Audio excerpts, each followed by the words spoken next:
वर्तिका नंदा ने एक इंटरव्यू किया है, वो रेडी है। ये इंटरव्यू नुपुर तलवार का है और जब फैसला आ जाएगा तब उन्होंने इंटरव्यू करने का बोला था। आइए देखते हैं वर्तिका ने क्या कहा। डॉक्टर तलवार, पिछले कई दिनों से आप कविताएं लिख रही हैं और बहुत पढ़ भी रही हैं। किस तरह की चीजें खास तौर पर लिखती रही हैं आप, और कोई खास ऐसी कविता जो आप हमारे साथ इस समय बांट सकती हैं? 7.5 साल हो जाएंगे अगले महीने, जब से हमने आरुषि को खोया, और उस दिन से अभी तक सिर्फ दुख, सिर्फ दर्द देखा है। एक दिन भी खुशी नहीं आई, कोई खुशियां नहीं आई हमारे लिए। ज्यादातर मैं अपने जो इमोशंस हैं लिखती हूँ, उनको वो तो मुझे सिर्फ दुख और दर्द इसमें नजर आता है, जो हमने खो लिया, जो हम अभी कभी वापस नहीं आएगा हमारे जिंदगी में, वही रिफ्लेक्ट कर रहे हैं मेरे राइटिंग्स में। इस सारे माहौल के बीच जब आपको लेकर लगातार सवाल उठे, बहुत से सवाल उठे, बहुत सी तीखी बातें कही गई, उनमें कविता ने आपको शायद सहारा दिया, और तिनका तिनका दासना की कोशिश भी यही है। हम इस कोशिश के जरिए उन जिंदगियों के बारे में बात करना चाहते हैं जिन्होंने जेल के हालात को अपने तरीके से स्वीकार करने की कोशिश की। तो इसे स्वीकार करते हुए आपने जो लिखा, हम चाहेंगे कि कुछ आप हमारे साथ भी बांटें। जरूर बांटूंगी। सबसे पहले मैंने 2 लिखी थी, एक सिर्फ चुप्पी और एक आरुषि करके थी, वो मैं आपको थोड़ा सा पढ़ के सुना देती हूँ। आरुषि का मीनिंग है the first ray of the dawn, सुबह की पहली किरण, तो वो मैंने लिखी थी। पहली किरण भोर की मेरी, जब आई मेरी दुनिया में, गीत बनी वो जीवन की, बनी इबादत का हिस्सा वो, और ज्योति मेरे मन की।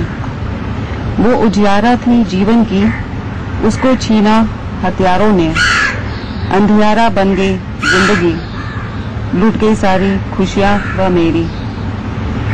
सपने सब रह गए अधूरे, सिर्फ बची है यादें, धनी हुई तुमको पाकर, पर रही अधूरी सब बातें। जहां भी हो तुम, मिले तुम्हें शांति, एक माँ की यह है प्रार्थना, आभारी हूँ तेरे प्यार की, अब तू ही है मेरी साधना। करती हूँ तेरी पूजा, तू ही मूरत मेरे मन की, आरुषि पहली किरण भोर की मेरी। डॉक्टर तलवार, आप जब आप इस तरह की कविताएं लिखती, पहले जाहिर है आप कविताएं नहीं लिखती थी, आपके पास उतना समय भी नहीं था, या उस तरफ आपका रुझान नहीं गया। अब ये जो जिंदगी है, एकदम अलग तरह की जिंदगी, कैसे आपका दिन कैसे गुजरता है और रात कैसे कटती है? दिन तो समय काटना तो बहुत मुश्किल है यहाँ पे। रात को तो विचार सिर्फ एक ही तरफ जाते हैं, जो जिंदगी बाहर थी, जो खो गया, जो वापस नहीं आ गया, यही सोचते रहते हैं कि क्यों हुआ, कैसे हुआ, कब ये सब ठीक होगा, हमें क्यों भगवान ने चुना इस दुख और दर्द के लिए, हम दोनों को, हमारे परिवार को।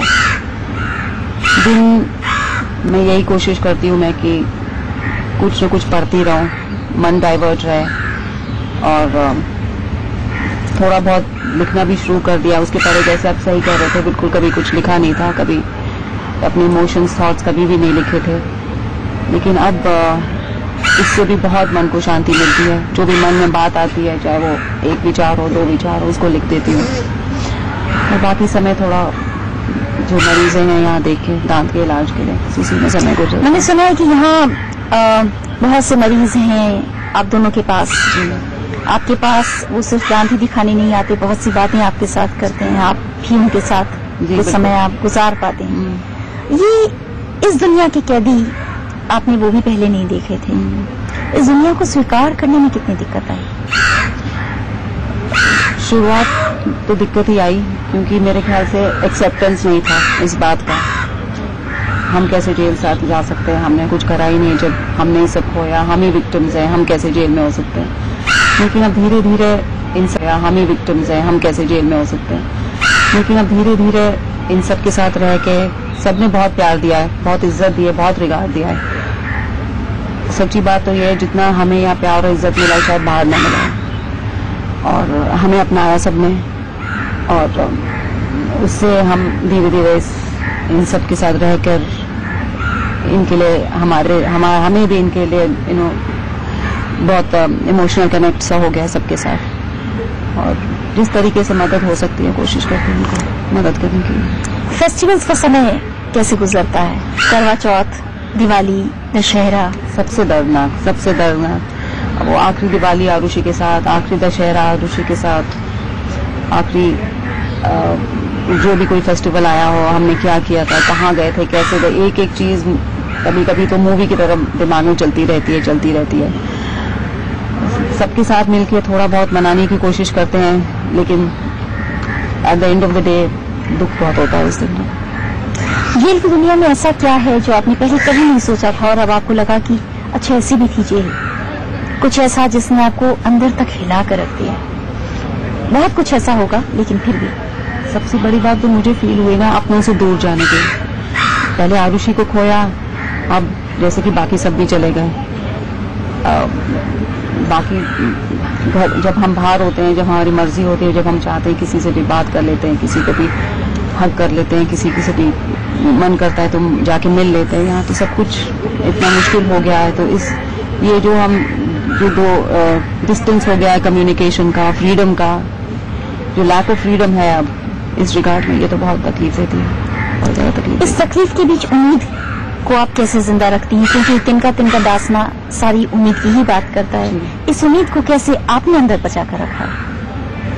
बस इसी उम्मीद से कि एक नए दिन आरुषि